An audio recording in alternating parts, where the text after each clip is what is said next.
Брат, чух, че в този село има много страшни неща. Просто не нищо не ме е страх, толкова искай дайте го последно. Да, брат, става, знаме. Да, знам то. Побисти?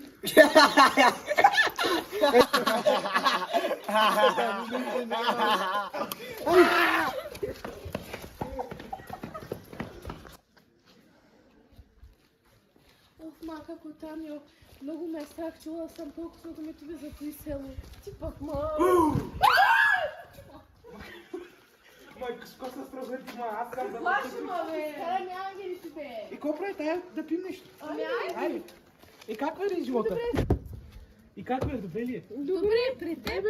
Добре. Знаете ли, че чух, трима приятели са се разхождали и един е бил от тях отвлечен? Да, и ние и такова нещо чухме. Не знам, малко се оплаших. И аз. Опа, майка ми звъни. Ало?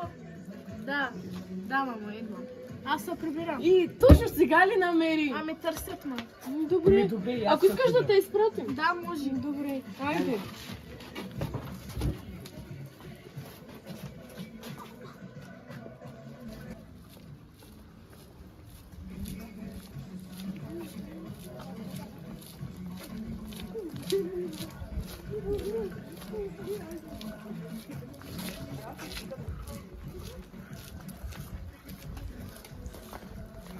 Добре, значи, какво правиш?